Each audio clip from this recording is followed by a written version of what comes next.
So it was at the end of the video. I went a little bit quickly over this number. So go back to the calculation. In June, in the month of the June, how much do we have as an interest rate?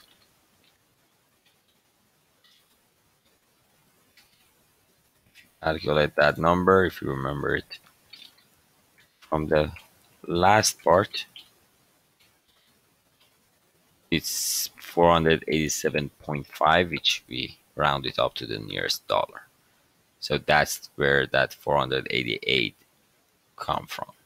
And for the July, again, you have all of the numbers from different part of the question that we already solved.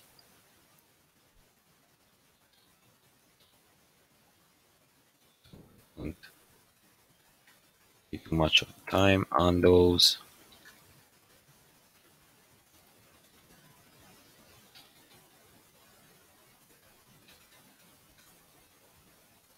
Sum over everything.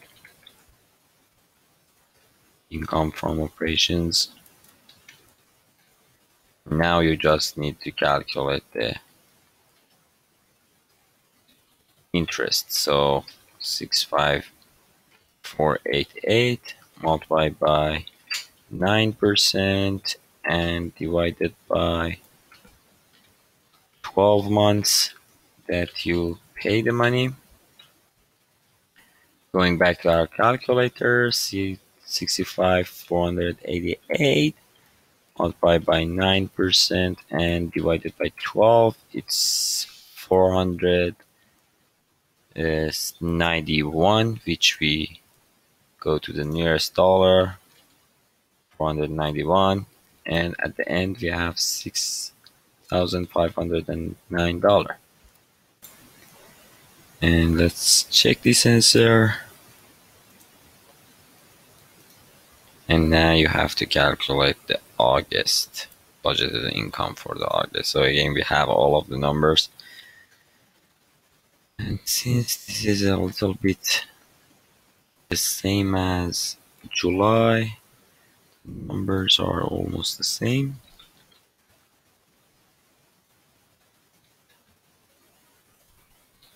$9,000, $5,100, $5,100, $7,000, and again, that's the 240 interest that you had in August, and your money is 6,760. Answer: there is something wrong. So one or more of the operating expenses are not right. So just check it with the. Oh, this one is 40,800. Now we're good. Now it has to just sum over everything in the three columns. So I just put the final answer here.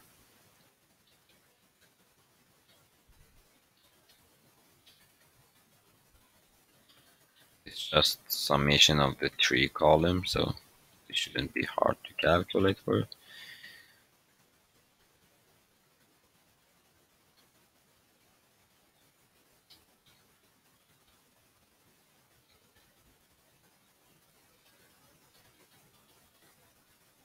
And 26.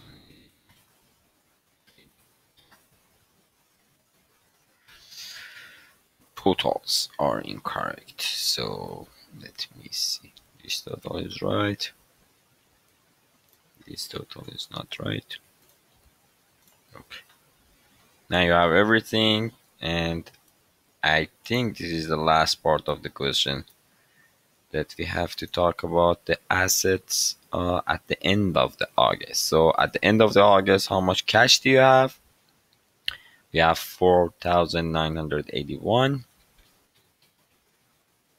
Account receivable. So these are the credit sales that you have and you haven't collect them yet. So the credit sales that you haven't collected yet is the current credit sales of that month, so which is, we have that up here. So 51,000. Let me just have it here. So 51,000 we have to collect in future. We have to collect 30% of the credit sales of the previous month. So for the July, you already collect 70% of it. So you haven't collected 30%. So 30% of what you have to collect from the, oh, this is not 51,000. The 51,000 is a cash sale, so it's 119. And 30% of 119, which is something around 83,000. So we will calculate. So these are the two credit, those are account receivable. So if you calculate that 119,000 plus, let's just calculate the 30% first, plus 119,000, 154,700. 100 merchandise inventory. So the inventory at the end of the August is equal to the 63% of the sales for the next month, which is 75,600. So 75,600. Now you have to calculate the total asset. 6,100 plus 4,981, which is 235,281. The net furniture and fixture. So the furniture and fixture here is 52,000. Over 3 months, you have 3,000 depreciation, so it's 49,000. Result, your total asset is 284,281. Account payable. So the notes payable, let's first talk about the notes. No, the account payable is the inventory that you purchased and you will pay for it in the next month. Notes payable, so go back to the finance. You already paid for 55,000 and you borrow 65,000.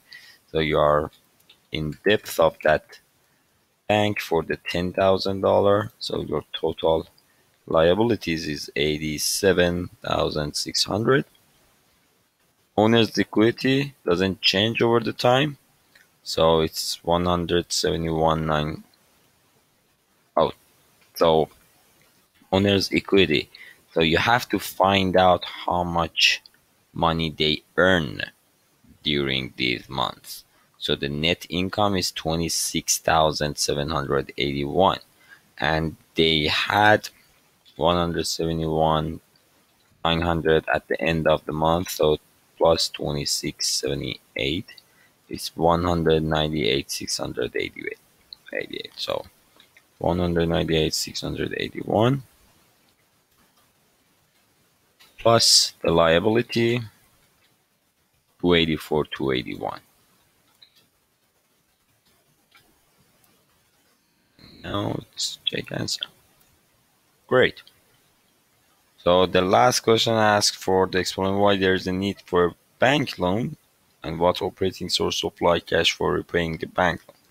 The need for such a short-term self-liquidating loan often arises because a startup business or a business with a heavy focus on research and development. That sounds not right because the startup needs the money and they can't pay back the money. The startups will pay back the money in the long run.